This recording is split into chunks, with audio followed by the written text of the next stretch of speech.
Let's start with a very interesting story from I'm_your_life. Our deal is off. If you don't like it, just quit.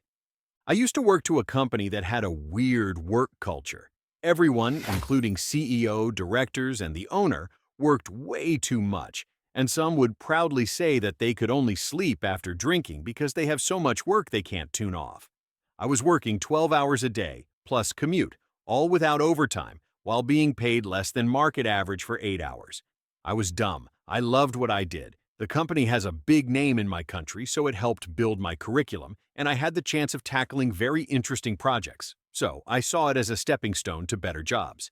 About 8 months in, though, I started to break. I had stopped exercising and gained weight, my mental health was taking a big dive, and I would wake up at 4 a.m. thinking about things I wasn't able to finish, and then I couldn't fall back asleep. So I handed my resignation. The CEO, who I had a good work relationship with, called me in to ask what was going on. My director was present. I was honest. He asked what they could do to keep me in the team. I said we desperately needed more people in our department. My director nodded, and I had to start working 1 hour later so I could at least go for a walk every morning. He agreed with both of those things, said that they were already working on the budget to get 2 more people to our department, and he'd ask for RH to post the openings. My director had vacation planned, and during that couple of weeks I got to work 1 hour later, got sticky eyes from my coworkers, but oh well, started to feel better. Interviews happened during that time, and by the end of the 2 weeks, we had 2 new members for our team. Then, on the third week, when my director is back, we are all called into a meeting about 2 big projects that will require every hand on deck. Company was preparing for an IPO, and we had to work on it. Second day of the week, director calls me for a chat and says I can't be getting in late. I said I wasn't late, my hours were changed to start later as the talk with CEO. She says that I can't start at a different time than everyone else and that everything was too busy for it anyway. I either accept it or I quit. I was sure she felt she could spare me now that we had 2 new members, or that I wouldn't want to leave because having helped organize an IPO is great for your resume. Not worth it. I quit. She was surprised. Notice in my country is usually a month, unless the employer asks you not to go. They'd still pay, but if you're angry or whatever, you wouldn't have time to steal information or cause damage. I get to work the next day and find out one of the new hires had also quit. Too much work for her. I see my boss calling HR and asking them to cancel the email they had talked about earlier, while throwing glances at me. I am sure she was going to ask me to not show up anymore, but with one person leaving, it would be harder to handle everything. I keep working as usual, don't want to damage my professional image. They find someone to replace me that week, since they still had resumes from the previous cycle. Second previously hired person quits.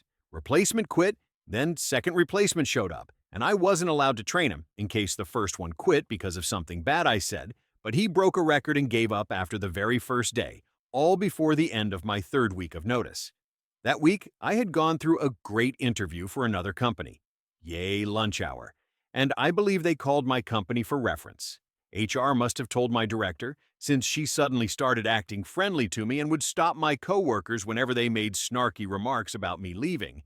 Did I mention that the work environment there sucked? First day of my fourth week, director calls me and say maybe we were both too harsh in our decisions. That she is willing to allow me to get to work 30 minutes later if I cut my lunch hour by 30 minutes, and she is fine ignoring my quitting since it was clearly a decision made by impulse. I said I would consider staying if she matched my offer from the other company plus 10%. Went back to the previously agreed starting work 1 hour later, and I would have to have everything in writing before the end of the day since I wouldn't want to screw the other company over. She said I was doing her dirty, in better terms. Something hurting the company. No loyalty. Think of your future. After everything we have done for you, you are wasting an opportune. You aren't being professional. Why would you even think of quitting? When she said that last bit, I smiled and said it was her idea, after all. That we had a deal I was willing to uphold despite everything bad that working there had, but she said the deal was off, and if I didn't like it, I should quit, so I just complied. I didn't like it. I quit. We had a third replacement for me that week. I trained her. She lasted 2 weeks. The 2 extra people for the department were never brought in, as they were trying to cut costs to better prepare for the IPO. 2 months later, the whole team was different, except the director, who was there holding strong. CEO said he was sad to see me leave, but he understood it. HR confirmed to me at my exit interview that he had been talking to owner and directors on how to change the work culture they had been cultivating in order to retain talents better. HR friend later told me that the owner stopped that nonsense. Oh well, I tried. I worked at a company with a toxic grind culture, 12-hour days, no overtime, and constant burnout. I loved the work and the prestige, but after 8 months, I broke down and resigned. The CEO promised improvements, including hiring help and letting me start later. That lasted until my director returned, revoked our agreement, and told me to accept it or quit. So, I quit. Chaos followed, new hires quit, replacements fled, and my director suddenly tried to win me back. I demanded better pay and terms in writing. She balked. I reminded her quitting was her idea. I left with my head high. The CEO understood. HR saw the writing on the wall, but the culture never changed. This was malicious compliance at its finest, calm, professional, and flawlessly executed. OP upheld his end of the deal, then walked when they didn't. OP's quiet defiance exposed their dysfunction and left them scrambling. A perfect, poetic takedown without lifting a finger. Next story from Jaitan. Get Gud. Well, if you insist. Long. This all culminated yesterday, and I figured you guys might get some enjoyment out of this little story. TL, DR at the bottom. So there's a local game shop that I play at, with around a dozen regulars who all play a variety of games together. One of whom we'll call Obnoxious Rules Lawyer OR. OR is extremely into a particular tabletop combat game, which we play every Wednesday at his insistence. I am neither as good at it, nor as into it as he is. This guy knows all the rules, all the corner cases, has a massive collection, and will niggle out every single advantage on every turn in every way he can think of. I continue to play for a number of reasons, primarily that he plays in some of the other games I do like, and I want to maintain the social dynamic as much as possible, and also there's free food. But this game is not fun for me. Not the slow, drawn-out way he forces us to play it anyway. To give a little bit of context, the game takes place on a table about 3 feet by 6 feet, with a variety of terrain features that are changed every week by the store manager, game coordinator, activities director. We'll call him SMG Caddy because why not? Each game can take hours and involves dozens or hundreds of miniatures. There are several different types of units, things like infantry, heavies, think tanks, commanders, and specials or spellcasters. You win when you eliminate your opponent's forces or achieve a specific objective. We usually play to elimination. Now, OR routinely beats me with 30% to 50% of his own forces remaining and is always quite smug about it. I let him have these victories because he plays in my other games, and it keeps him happy, keeps him for exercising his rules lawyer tendencies in those too much. Last week, however, was a particularly bad game for me. He won with about 70% of his forces remaining. After my last units were destroyed, I said, "Good game," and reached out to shake his hand. He literally crossed his arms across his chest, smirked at me, and said, "Get Gud." Just like that, pronounced how I spelled it with that massive, condescending smirk on his face. Now, reveling or taking pride in your victories in one thing, that's totally fine. But refusing to shake my hand and antagonizing me like that was not something I was going to stand for. Here's where the malicious compliance comes in. When he said that, what he meant was, become better at the standard, conventional methods of battle, learn new strategies and how to employ them appropriately, and, importantly, buy more powerful units to play with. I could do that, but I wasn't going to. Instead, I did about 5 minutes of research online. I quickly found a strategy universally reviled for how cheesy and unfair it is. It's extremely easy to beat if you know it's coming, but if you're not prepared, it can totally wreck you. Typically, you build your armies with a mix of unit types. You might use, oversimplified, 25% infantry, 50% tanks, 20% specials, and 5% commanders. However, this is not required. The only requirement is that you must have at least one commander. I built my army for yesterday with 95% specials and one commander. I only had 5 of the specific special unit I wanted to use, so I went in on Monday to buy 14 more. While I was there, I mentioned to SMG CAD that we've been playing this game on a lot of open maps lately. Wouldn't it be nice if we played on a map with some cover? Maybe some caves? Well, he'd just sold me these minis, so he knew what was up. He said, "You know, you're right. The maps have been pretty similar lately," and grinned at me. It's worth pointing out I'm not the only one whose nerves OR gets on, and SMG Kid was there last week and saw how OR had been acting towards the other customers. This matters because when I got to the shop yesterday, I saw that he had gone above and beyond when it came to setting up the new map table. The table is oriented long ways north to south, or always sit on the north end of the table, near the wall. It's his spot, don't ask me why. The table was laid out with about 20% of the north end covered with caves, about 30% of the middle flat open area, and about 50% of the south end absolutely riddled with caves. Orr had arrived before I did, and had all of his stuff on chairs and tables around the north end of the gaming table as usual. We're about to start, and SMG CAD says, "We're going to have an asymmetric battle today. I'll flip a coin to decide who's on which end of the table." Or immediately says, "Fuss you, I'm sitting here." SMG Kadi just nods and says, "All right." He then asks, "Or, do you want to hide any of your units in those caves? I'll make Jaitan leave so he doesn't know where your units are." Now, this isn't typically done, but SMG CAD said it with such a straight face, it was really convincing. Or looks at him like he's an idiot and says no, then starts setting up in the middle of the open area, preparing to charge in and overrun my units. Realizing what SMG CAD has planned, I just wait while he sets up. SMG Kadi turns to me and asks me the same thing, so I say, "Actually, yeah, that sounds like it could be fun." So SMG CAD makes OR go into the other room, and I hide my surprise in the cave complexes SMG CAD has so thoughtfully set out for me. Normally, this would be a problem, because almost all units have a range statistic. They can't shoot at anything outside of that range, requiring you to actually engage the enemy if you want to win. The specials I selected were very special in that regard. They're small, slow, fragile, easy to trap, and easy to kill, and they only have one attack. Unfortunately for OR, that attack is essentially orbital bombardment. It can target anywhere on the map. SMG CAD calls OR back in after less than a minute. It doesn't take long to set up 20 minis, and OR is visibly confused. Or, "You're done?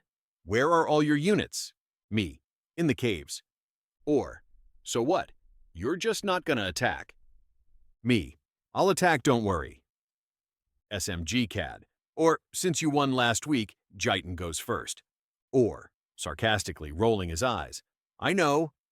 SMG CAD, "Jaitan?" Me, "I cast orbital bombardment 19 times." SMG CAD nods, "Roll for damage." Or, "Wait." Long story short, or can't counterattack because he doesn't know where my freaking units are. He loses about 60% of his forces in the first 5 minutes. He's frantically scrambling to flush me out with some units and find cover with others. He honestly could have won if he'd played really well, which had me worried when I started to realize the fact. But then, the best part happens. He rage quits. Lots of yelling, lots of accusations of cheating against me and SMG CAD. I don't really remember all of it that well. It was pretty frantic. But the best part I do remember is him asking me, "What do you think you're doing?" I got good. TLDR, guy obsessed with a particular game is very good at it, and an extremely poor winner. Obnoxiously tells me to get good last week. I came back this week and killed the majority of his units in one turn using a perfectly legal cheese strategy. Edit. I don't know why my replies are being filtered. No, he wasn't banned. Thank you for all the kind words. I'm glad it came across clearly for non-tabletop gamers. That was my goal. Edit. Warhammer. 40K is correct. Edit 3. The editing. Still don't know why my comments are being deleted. U/Shadowmaster is technically correct.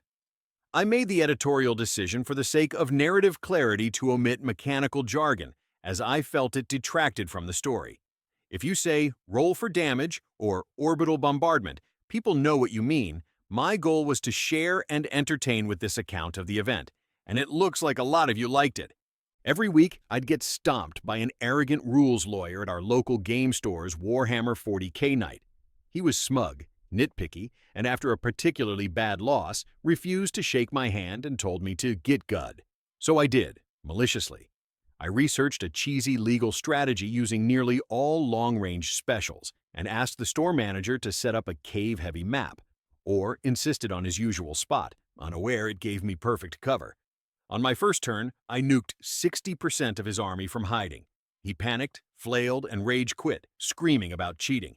When he asked what I thought I was doing, I just smiled and said, "I got good." He didn't play that night again. The malicious compliance was flawlessly executed.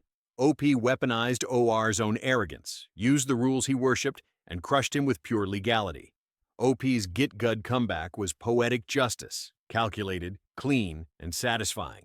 Story from Jacket_Fruit. Complain about how I do my job? Cool. Let's see how things go. When I do it your way. I work as a school janitor. Half my day is spent in the lunchroom emptying the trash cans and sweeping up. At most schools, you get 15+ minutes in between each lunch period to do all the cleaning. At my school, I get less than 2 minutes, if I'm lucky. Normally, if a trash can be full, I just dump one can to another and then tie off that bag when it gets full. It's a lot faster than having to replace every bag every time, and it saves a ton of bags. I also sweep up around the tables, and if I see a big mess under a table, I ask the kids to move their feet and sweep that up too. I do it this way because it's the only way to keep up and keep things clean. If I pulled every bag every time instead of dumping one can into another, not only would I run out of bags halfway through the week, but it would also take way longer. If I only swept under tables when there were no kids sitting there, I would literally never have an opportunity to sweep under tables. Enter the lunch ladies. Most of them are nice, but there's this one older one who is just a miserable human being. She yells at everyone, including the kids, and is just always angry about something. Earlier this week, she yelled at me for dumping one trash can into another instead of pulling the bag. Why she chose today to do this, I don't know, since I'd been doing every day for the past 3+ years. I know how to do my job and didn't ask her opinion, so I just ignored her, didn't say anything, and kept doing what I was doing. Fast forward an hour or two, and I'm getting a call from my district boss that there was a complaint filed against me. The lunch ladies are saying they don't like that I dump cans instead of pulling bags, and they don't like that I sweep under the kids' feet. My boss tells me just stick to cleaning in between lunch periods. I try to explain that that's literally a period of less than 2 minutes and isn't even a fifth of the amount of time I'd need to do it that way, he says. Just do it anyway to keep the lunch ladies happy. He's a good dude, but he's just trying to squash complaints and keep them from going further. He says from now on, I'm only to empty trash or sweep the floors in between lunches where there's not students in the cafeteria, and also I'm to pull the bags every time. No more dumping cans. Cue malicious compliance. Starting then, I only cleaned in between lunches when there were no kids. Of course, this is literally like a knife and a half, so I only had time to get to half the trash cans. And since I was replacing every bag instead of dumping cans, each can take longer. I didn't even have time to sweep at all. The trash cans I couldn't get to would fill up and overflow, and the kids don't care and just keep piling trash on top. The floor got more and more covered in trash since I didn't have time to sweep at all. I did this for the rest of the week. The same bitchy lunch lady tried to scream at me to go empty the trash when I was standing there on Tuesday. But I explained, I was told by my boss that you guys didn't like me sweeping or emptying trash around the kids, so now I'm only allowed doing that when the cafeteria is empty. I'd love to go get that trash can, but there's kids eating lunch right now, so I'm not allowed. She tried to argue, but I just told her I'm following direct and explicit orders from my boss. There was nothing she could do. When the final lunch ended, I cleaned as much as I could before 2 p.m. and then stopped, as that was my lunchtime and the union requires that we take our lunches at our allotted times. It's non-optional and zero tolerance for deviation. And after my lunch, I have to go clean classrooms since school is out, and classrooms take priority over the cafeteria. End result? The cafeteria never got fully cleaned. When the lunch ladies came in Monday and found it still half filthy, they went through the roof and complained to my boss. He called me Ina, and I explained that I was just follow orders, and the lunch ladies were the ones who asked I do things this way. Suffice it to say, I was told to go back to doing it however I thought was best. You want to stick your nose in my business and tell me how to do my job? See how that turns out. Oh, and also since then, I spent the rest of the week calling them out on all the things they were doing wrong. Previously, I just kept my mouth shut and minded my business. But now we're doing this the way you wanted. Door propped open because it's incredibly hot in the kitchen and you need the airflow? Sorry, that's a security issue. Doors cannot be propped open. Greasy wax paper in the cardboard recycling? Sorry, that can't go in there. Normally, I just grab it as I see it, but now, I waited till the end of the day and then tell them. They had to pick it all out by hand. You guys like having the radio playing in the kitchen? Sorry, not allowed. Shut it down. TLDR. Lunch ladies tried to tell me how to do my job. They got what they wanted. Didn't like it. Fill out a health and wellness survey within 24 hours of every shift after gutting most remaining benefits and reimburse programs? Sure thing. Long and silly petty. I'm a school janitor with barely 2 minutes between lunch periods to clean. To stay efficient, I dump trash from one can into another and sweep under tables while kids sat. One cranky lunch lady complained, and my boss, just trying to avoid drama, told me to stop and only clean when kids weren't there. So I did exactly that. Trash overflowed, the floor stayed filthy, and the lunch ladies were furious. I explained I was following their request. My boss told me to go back to my usual methods. Now, I've started calling the lunch ladies out for their own rule breaking, too. You want things done by the book? Fine. Let's both follow every rule to the letter. The malicious compliance was flawless, strategic, professional, and delightfully petty. By strictly following orders, OP exposed the inefficiency of the demanded method, forcing the complainers to confront the chaos they created.